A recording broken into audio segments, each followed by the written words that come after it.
ассалому алайкум тамошобинони азиз. Нашри махсуси барномаи сиёсӣ таҳлили амният ва ҷомеа аст аз студияи марказии шабакаи телевизионии вилояти Суғд ки бахшида мешавад ба қабул гардидани қатномаи умумии Созмони Милали Муттаҳид вобаста ба 10-солаи таҳкими сулҳ ба хотири наслҳои оянда ки 2 сол пеш дар конфронси 79 маҷмӯаи Созмони Милали Муттаҳид аз ҷониби асосгузори сулҳу ваҳдати миллӣ, пешвои муаззами миллат, президенти ҷумҳурии Тоҷикистон муҳтарам Эмомалӣ Раҳмон пешниҳод гардида буд ва боиси ифтихори ҳар як тоҷику тоҷикистонӣ аст ки дар рӯзҳое ки мо ҷашни ваҳдати миллиро ҷашн мегирем, аз ҷониби Созмони Милали Муттаҳид қатномаи махсус вобаста ба ҳамин масъала қабул мегардад ва имрӯз дар нашри махсуси барномаи сиёсӣ таҳлили амният ва ҷомеа даъват шуданд яке аз коршиносони доимии барномаи мо, доктори илмҳои сиёсӣ устод Саидзода Шӯҳрат ки дар чандин барномаҳои мо вобаста ба ҳамин масъала низ андешаҳои устодро мо шунида будем. Устод, вақте ки шумо шунидед ки қатномаи махсуси Созмони Милали Муттаҳид вобаста ба ҳамин масъала қабул гардидааст, шуморо чӣ гуна эҳсос фаро гирифт? аввалан ташаккур барои даъват ба барномаи имрӯза. ба кулли тамошобинонро ба муносибати ҳам рӯзи ваҳдати миллӣ ва ҳам ба муносибати қабули қатномаи Созмони Милали Муттаҳид оид ба 10-солаи таҳкими сулҳ барои наслҳои оянда, яъне солҳои 2027-2036 ки қабул шудааст, ҳамаи тамошобинонро, сокинони кишварро, мардумро бо ин бисёр ҳам лаҳзаҳои бисёр ҳам муҳим барои ман фикр мекунам мардуми мо аст, чун аслан ин падидаи қабул шудани қатномаи вобаста ба ташаббусҳои Тоҷикистон ин падидаи нав нест. ин барои мо воқеан имрӯз дигар дар як анъанаи сиёсати хориҷии Тоҷикистон дигар гуфтан мумкин аст ки табдил ёфтааст ки мо пай дар пай ташаббусҳои мо аз тарафи ҷомеаи ҷаҳонӣ пуштибонӣ пайдо мекунад. Ин албатта басо рамзӣ аст. Аслан барои миллати тоҷик мо вақте ки дар бораи қабули қатнома вобаста ба масъалаи сулҳ вақте сухан мекунем, чанд нуқтаҳои бисёр муҳима бояд албатта гуфта гузарем.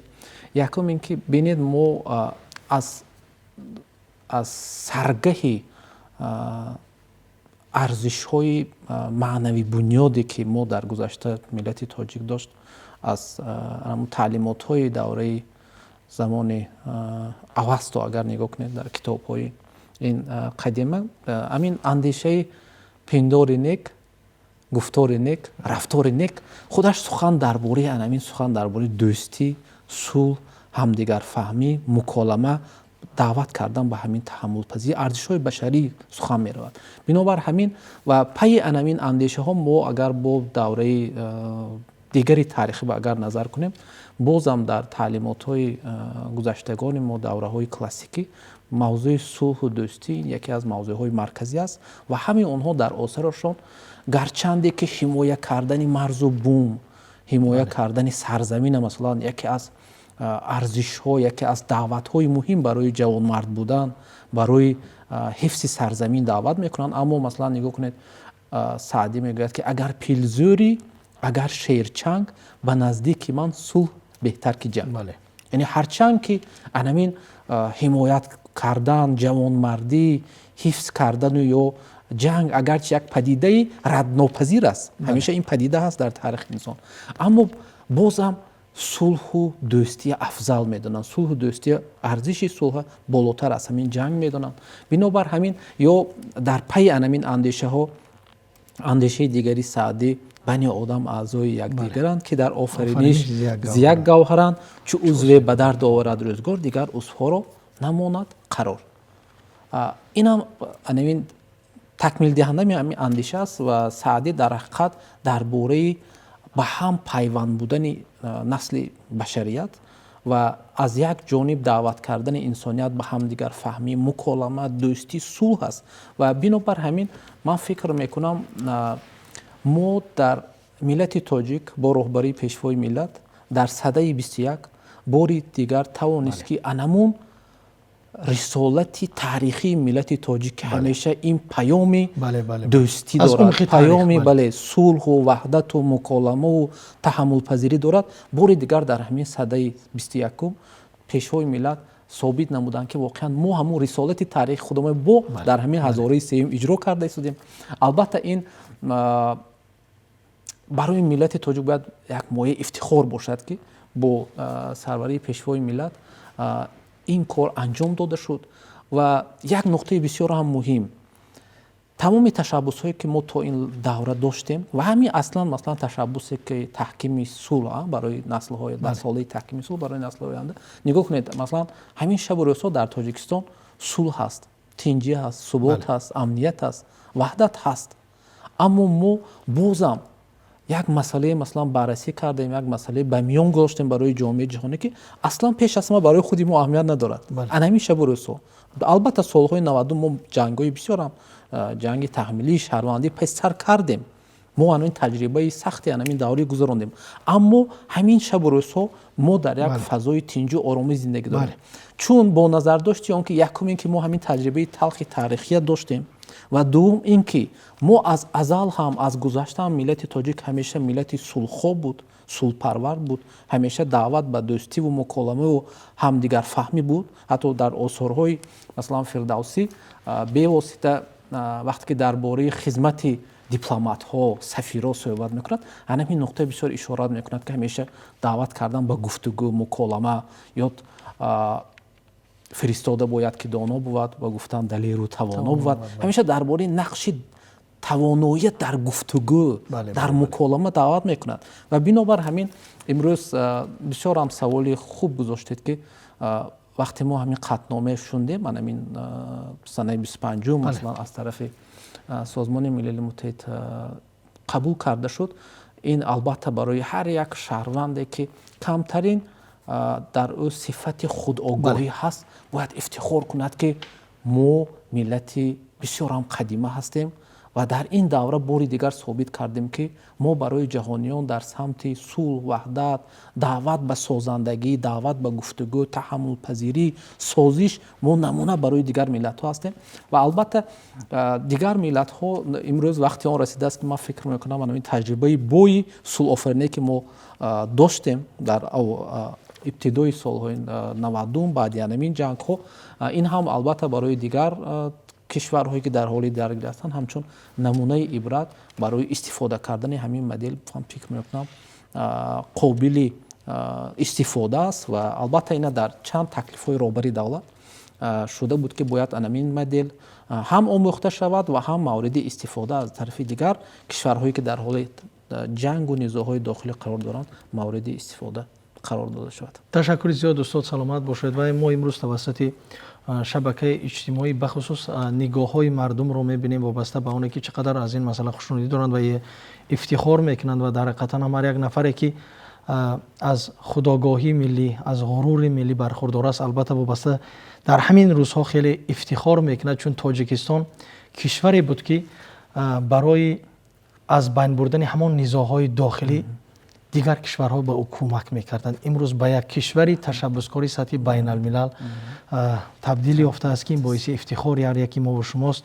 ва то ин лаҳза ҷумҳурии Тоҷикистон, яъне нақши Тоҷикистон ҳамчун кишвари ташаббускор дар масъалаи обу иқлим дар сатҳи хориҷа байналмилал шинохта шудааст.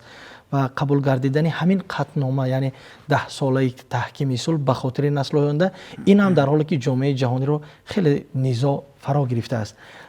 нақши Тоҷикистонро дар сиёсати хориҷияш чӣ гуна метавонад ки тағйир дода бошад ё чӣ гуна таъсиргузорӣ метавонад ки дошта бошад? хуб, ҷумҳурии Тоҷикистон аслан аз аввали давраи соҳибистиқлолӣ самтҳои сиёсати хориҷии худашро муайян карда буд, вале татбиқи анамин самтҳои сиёсати хориҷӣ бо назардошти он ки мо гирифтории сиёсии дохилӣ доштем дар даҳаи аввали давраи соҳибистиқлолӣ, ҳамаи онҳо ба таври гӯем ба таври зарурӣ татбиқи худашро пайдо накард, вале мо бо назардошти тағйиротҳои авзои сиёсии ҷаҳон, вазъи геополитикиву геоиқтисодии дигар, баъди соли 2011 Тоҷикистон самти сиёсати дарҳои кушода масалан пазируфт, ҳамин самт муайян кард ва тибқи моддаи 11 Конститутсияи Ҷумҳурии Тоҷикистон дар самти сиёсати хориҷии худ пеш аз ҳама истиқлолияти дигар давлатҳоро эътироф ва эҳтиром менамояд ва дар пешбурди сиёсати хориҷӣ эҳтиром кардан ба истиқлолияти дигар давлатҳо ва дар асоси манфиатҳои мутақобилан судманд ба роҳ мондани ҳамкориҳоро муайян кардааст. Бинобар ҳамин Тоҷикистон воқеан нигоҳ кунед, мо фақат ташаббускор нестем. Агар ин ҳамчун аз нуқтаи назари назариявӣ нигоҳ кунед, ки масалан фақат шояд як нафар савол кард, ки Тоҷикистон бисёр ҳам масалан маҳорати ё ҳунари ташаббускорӣ дорад, аммо дар амал чи? Ҳанин нигоҳ кунед, мо ҷанбаи амалии ҳамин чиза беоста худамо қадам ба қадам метавонем номбар кунем. Аввалан худи ба имзорасии созишномаи умумии истиқрори сулҳ ва ризояти миллӣ соли 1997 ин яке аз мактабҳои бисёр ҳам назарраси сиёсии таҷрибаи нави давлатдорӣ буд барои мо. Ва ин аввалин қадам. Мо дар ин самт на танҳо вобаста ба масъалаҳои дохилӣ, балки мо вобаста ба масъалаҳои минтақӣ ҳам масалан қадам мондем. Ва тасдиқи анамин гуфтаҳо соли 2025 дар шабу рӯзҳои Наврӯз ба имзо расидани эъломияи хуҷанд оид ба дӯстии абадӣ, ки яке аз масъалаҳои бисёр ҳам доғи минтақавии сарҳадӣ байни ҳамин се кишвар ки буд, ки даҳсолаҳо ин чиз сабаби ба вуҷуд омадани низои дохилӣ минтақавӣ, ҳатто ин ба як нуқтаҳои даргир қариб ки буд табдил ёбад. Вале бисёр ҳам дурбинии роҳбари давлат, ҳамун хирад, маърифат, ҷасорати роҳбари давлат боис шуд, ки ҳамин пеши ҳамин низо гирифта шавад. Дар ибтидо яъне Тоҷикистон барои аланга гирифтани анамин вазъи ноороми дохилии анамин минтақа нарафт. Ҳатто ман беоста худам иштирокчӣ дар яке аз мулоқоти роҳбари давлат бо сокинони шаҳри Исфара будем. Дар ҳамон шабу рӯзҳо нооромӣ буд ва роҳбари давлат аз ҳамаи мардум даъват карданд, ки шумо ба анамин ҳар хел хабарҳо дода нашавед ва сабру таҳаммула пеша кунед. ҳамун шабу рӯзҳо эҳтимоли зиёди анамин оташ гирифтани анамин низот байни анамин сарҳад буд. Ин аввалин қадам. Дигар пеш аз ҳама комиссия ташкил кардан барои ҳаллу фасли анамин масъалаҳои сарҳадӣ ва аз ҳама муҳимтаринаш амин ду кишвара барои ба имзо расидани эъломия даъват кардан. Нигоҳ кунед, албатта дар саҳифаҳои таърихӣ байни давлатҳо масъалаҳои сарҳадӣ ба таврҳои гуногун ҳал шудааст. Вале дар аксари анамин ҳаллу фасли масъалаҳои сарҳадӣ ҳамеша дахолати кишварҳои сеюм ё тарафи сеюм буд. Вале хушбахтии мо шумо дар он буд, ки анамин ҳаллу фасли масъалаи минтақавӣ, масъалаи сарҳадии мо беиштирок, бемиёнаравии ягон давлати сеюм ҳаллу фасл гардид. Албатта дар инҷа таҷрибаи бои роҳбари давлати мо буд ва даъват карданд, ки анамин чиз бо роҳи гуфтушунид, бо роҳи муколама, бо роҳи ба назар гирифтани манфиатҳои тарафайн сурат гирад. Ва бинобар ҳамин барои ин ки анамин таҷриба бисёр ҳам ба таври нодир ба вуҷуд омад дар таҷрибаи ҳаллу фасли анамин низоъҳои минтақавӣ. Ва чанде пеш мо шумо шоҳид будем, ки намояндаи донишгоҳи Созмони Милали Муттаҳид оид ба сулҳи Созмони Милали Муттаҳид ба пешвои миллат муҳтарам Эмомаллои Раҳмон ҷоизаи анамин донишгоҳи сулҳи Созмони Милали Муттаҳид оид ба масъалаи анамин сулҳ, нақши хизмати роҳбари давлат дар пеш аз ҳама дар ҳамин масъалаи ба имзорасии эъломия, ки ин боиси пешгирии ҳалокати шояд садҳо ҳазорҳо нафар шуд ва ба як марҳилаи суботу амнияти ҳамин минтақавӣ табдил ёфтани анамин мушкилот оварда расонид. Ман фикр мекунам, яъне мо мисолҳои равшани сиёсати амалии роҳбари давлат дар самти анамин сулҳофаринӣ дорем ва дар самти муколама дорем. Ва ман фикр мекунам, ин аз тарафи бисёре аз институтҳои байналмилалӣ эътироф шудааст ва ҳамин хизматҳо.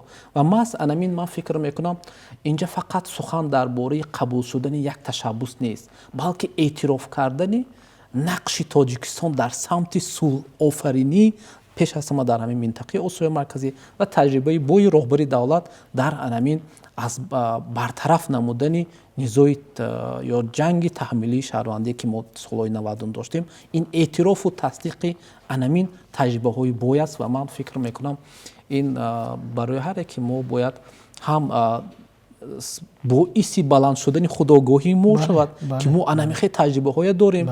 Мо як миллате будем, ки дар гузашта чӣ қадар хизматҳо барои рушди башарият анҷом додааст ва имрӯз низ новбаста аз ин ки мо баъзе мушкилотҳои иҷтимоӣ иқтисод дорем, мо даст мезанем ба масъалаҳои аҳамияти умуми башарӣ дошта. бale. ҳамин масъалаҳои албатта дар мо гуфтем ки дар ҳамин классикҳои мо, гузаштаҳои мо, мутафаккирои мо ба ҳамин масъалаҳои маслан эъломии умумии ҳуқуқи башар.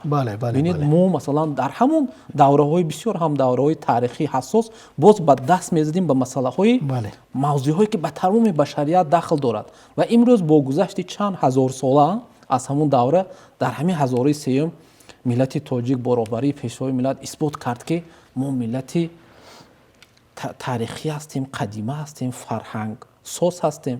мо миллате ҳастем ки ҳамеша дар рушди ҷомеаи инсонӣ, ҷомеаи башарӣ хизматҳои назаррас кардем ва имрӯз низ бо анамин қабул шудани ин қатнома ва он чанд мисолҳое ки номбар кардем мо анамин миллати сулҳофар будани худомо исбот кардем. Ташаккури зиёд устод, саломат бошед. Ва албатта устод як масъала аст ки ҳамин ҳуҷҷат, яъне вобаста ба сулҳ, марбут ба сулҳ ва амният, чандин ҳуҷҷатҳо қаблан аз ҷониби Созмони Милали Муттаҳид қабул гардида буданд. Аз ин ҷо аз шумо мехостам андешаи шуморо басар ба фарқияти ҳамин ҳуҷҷате ки тасдиқи худашро ёфт аз ҳуҷҷатҳои қаблие ки пештар вобаста ба ин ва ё он масъала вобаста ба сулҳ қабул гардида буд шунида бошам. Маромад устод. хуб, чуноне ки шумо ҳам ҳамина гуфта гузаштед, дар ҳақиқат Тоҷикистон мавзӯъҳои ба миён мегузорад ки дар арсаи байналмилалӣ ҳаллу фасли онҳо пеш аз ҳама барои мо марбут нест. Балъакс, пеш аз ҳама барои ҷомеаи ҷаҳонӣ марбут аст. Ва ҳатто вобаста ба масъалаи оба нигоҳ кунед, худи Тоҷикистон 55-60% захираҳои гидроэнергетикӣ ба Тоҷикистон дахл дорад.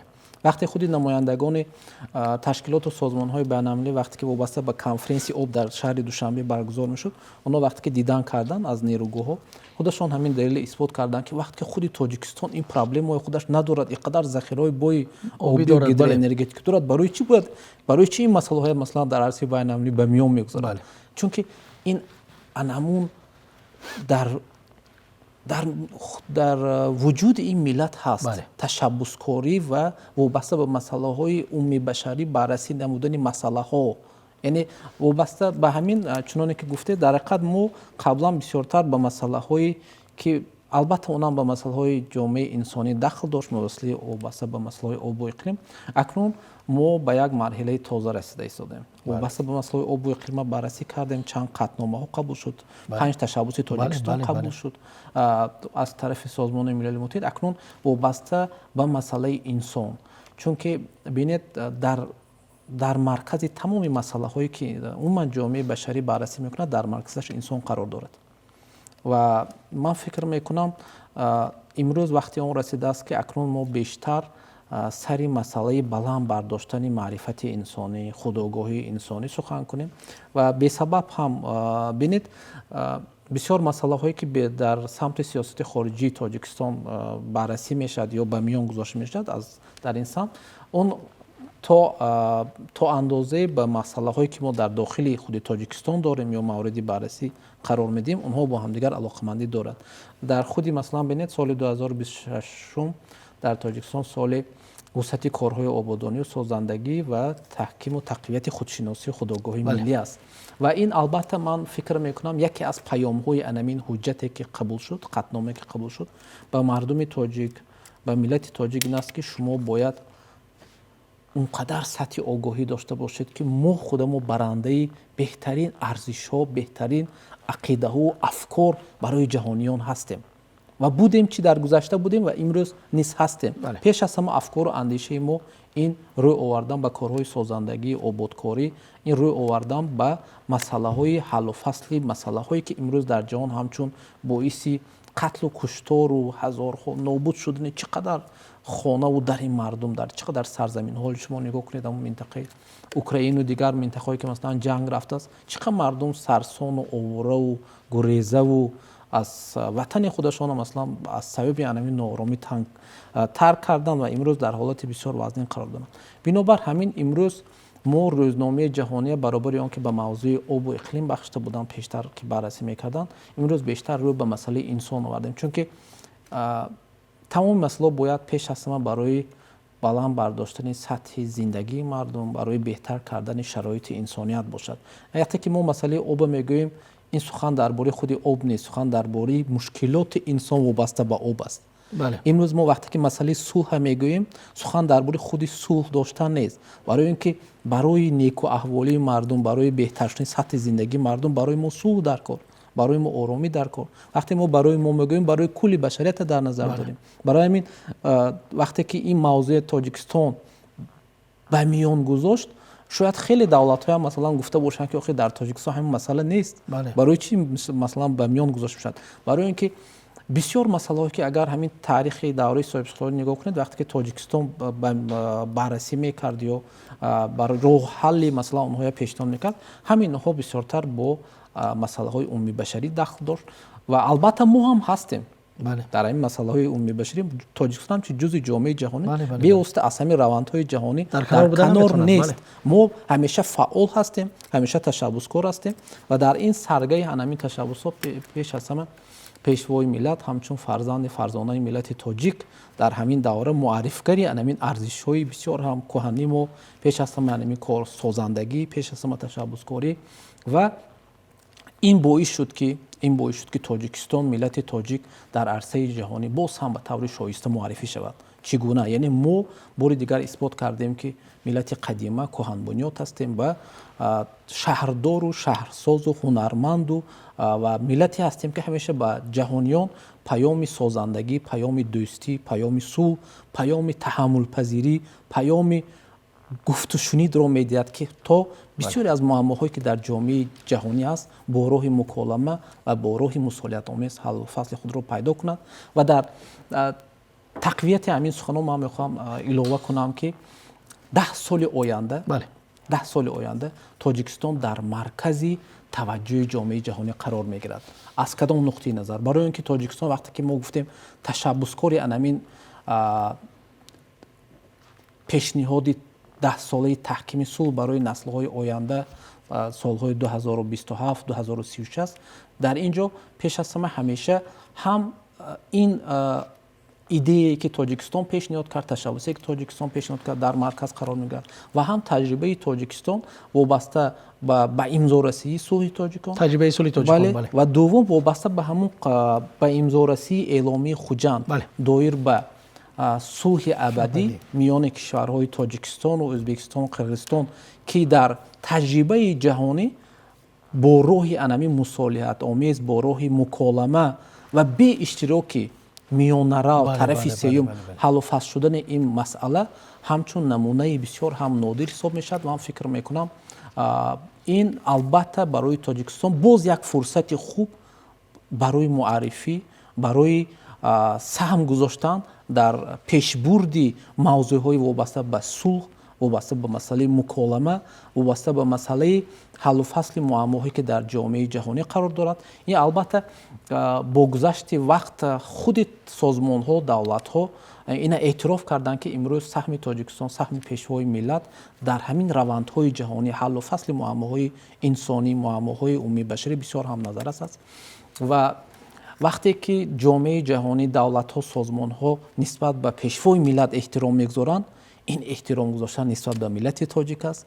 ин эҳтиром ва эътироф кардани ташаббускории миллати тоҷик ва давлати Тоҷикистон ҳамчун яке аз аъзоҳои Созмони Милали Муттаҳид ба ҳисоб меравад. ташаккури зиёд устод, саломат бошед. ва дар охир ҳаминро мехостам аз шумо пурсида бошам ки вақте ки қатнома қабул мегардад, албатта вобаста ба ҳамин масъала давлатҳо ҳам вазифагузор мешаванд ки ин қатнома риоя карда шавад. яъне то чӣ андоза метавонад ки ҳамин қатномаи Созмони Милали Муттаҳид вобаста ба 10 солаи таҳкими сулҳ ба хотири наслҳои оянда барои аз байн бурдани низоъҳое ки имрӯз ҷомеаи ҷаҳонро фаро гирифтааст сабаб гузорад ва дар ҳақиқатан ҳам як 10 солаи нави як сайёраи сулҳофарро барои насли оянда тавонад ки ҳадия кунад. хуб, албатта як бисёр ҳам ҳақиқати талх бояд мо шумо гӯем дар ин ҷо. яъне албатта дар тарихи инсоният ҳатто тарихчиҳо мегӯянд тарихи инсоният ин тарихи ҷангҳо аст. ҳамеша ҷангҳо, низоъҳои зиёд мо дар тарих гузарондем ва аз ҳама даҳшатнокаринаш ин ҷангҳои якуми дуюми ҷаҳонӣ дар садаи 20 буд. дар ҳазораи сеюмум албатта ин чунин равандҳо ё падидаҳое мо мушоҳида мекунем, вале дар дар баробари ин дар барномаҳо рӯзномаҳои конфронсҳои байналмилалӣ ҷой доштани масъалаи сулҳ, масъалаи муколама, масъалаи бо роҳи мусолиҳатомез ҳал кардани низоъҳои минтақавию дохили давлативу баъзе масъалаҳои вобаста ба низоъҳои байни давлатҳо имкон медиҳад ки ҳар чӣ набошад ҳам идеяи сулҳу дӯстӣ, идеяи ваҳдату ягонагӣ дар доираи барномаҳои конфронсҳои гуногун тарғиб карда шавад ва ин чиз албатта барои пеш аз ҳама ман фикр мекунам дар ҳамин самт хизмат ва нақши ҷомеаи шаҳрвандии тоҷикистон бисёр муҳим аст ки мо имрӯз худамо пеш аз ҳама барандаи ҳамин идея ташаббускори анамин пешниҳод бояд худи мо пеш аз ҳама ҳамчун тарафи дастгиркунандаи анамин идея бошем ки худамо бояд тарғиб кунем мавзӯи сулҳ. Албатта дар ҷомеаи имрӯзаи мо вобаста ба мавзӯи сулҳу ваҳдат бисёр корҳои назаррас шуда истодааст, лекин баробари ин имрӯз албатта дар ин масъалаи тарғиби идеяи сулҳ ҳастанд боз давлатҳое ки албатта ина масалан қатъан ҳам дастгирӣ мекунанд ва ҳам дар сиёсати амалии худашон истифода мекунанд ва муҳим аз ҳама ин аст ки мо худамо намояндагони васоити ахбори omma аҳли зиё намояндагони фарҳангу дигар бо роҳҳои гуногун бо суханронӣ бо навиштани мақола бо гузоштани саҳнаҳо бо омода кардани видеороликҳои гуногун вобаста ба ҳамин масъалаи қатънома имрӯз ки имкониятҳои технологӣ барои мо имкон медиҳад ки ба забонҳои гуногун барои ҷаҳон ҳамин идея паҳн кунем, ин ҳамчун як роҳи тарғиб кардани ҳамин идея аст ва фикр мекунам албатта созмонҳои зиёде ҳастанд ки ин ташаббуса дастгирӣ мекунанд дар амалии худашон, чунки донишгоҳи сулҳи созмони милали муттаҳид аст. Чандин созмонҳое аст ки вобаста ба масъалаи ҳаллу фасли низоъҳои дохилии минтақавӣ вобаста ба масъалаҳои сулҳу муколамаву таҳаммулпазирӣ имрӯз дар ҷаҳон аст. ҳамин институтҳои сиёсӣ, институтҳои байналмилалию илмӣ, ҳамин инҳо барои тарғиби анамин қатънома ки 10 сола фаро мегирад саҳмгузор ҳастанд. албатта дар сиёсати ҷаҳонӣ боз омилҳои дигаре ҳастанд ки боиси ба вуҷуд омадани низоъҳо мешаванд, ҷангҳо мешаванд, вале чуноне ки мо аз гузаштаи ҳамон таълимотҳои худи пешинаи давраи китоби авастоӣ ё давраи таълимотҳои зардуштӣ медонем, ҳамеша нерӯи қувваи некию бади ҳамеша дар ҳолати мубориза аст, аммо мо ҷонибдори қувваи некӣ ҳастем. мо ҳамеша арзишҳои дӯстӣ, сулҳ, таҳаммулпазирӣ, муколамаи пешниҳод мекунем, дастгирӣ мекунем, тарғиб мекунем ва мо то ба ҳамин рӯз миллати тоҷик бо ҳамин роҳ муаррифӣ шудем. Ман фикр мекунам ин мавқеи бисёр ҳам солим, шаффоф, созанда ва дурбинона дар рушди ояндаи тоҷикистони азиз аст. ташаккури зиёд устод, саломат бошед. бо истифода аз фурсати ба даст омада ман бори дигар аз номи худ аз номи масъулини барномаи сиёсии таҳлили амният ва ҷомеа ҳар яки шумо тамошобинони азизро вобаста ба ин як бурди таърихиву сиёсӣ қабул гардидани қатъномаи махсуси созмони милали муттаҳид вобаста ба 10 солаи таҳкими сулҳ ба хотири наслҳои оянда ки бо пешниҳоди асосгузори сулҳу ваҳдати миллӣ пешвои муаззами миллат президенти ҷумҳурии тоҷикистон муҳтарам эмомалӣ раҳмон қабул гардид табрик мекунам. бори дигар ёдовар мешавам ки дар барномаи имрӯзаи мо иштирок доштанд яке аз коршиносони доимии барнома доктори илмҳои сиёсӣ устоди азиз таҳлилгари масоили сиёсӣ Саидзода Шӯҳрат. устоди азиз бори дигар аз номи худ ва масъулин ва тамошобинони барнома барои иштирок ва ибрози андешаҳои созанда ба шумо якҷаҳон ташаккур мегӯям. Тамошобинони азиз, ин буд барномаи навбатии сиёсии таҳлилӣ амният ва ҷомеа. То барномаҳои оянда сиҳатманду саломат бошед. хайр.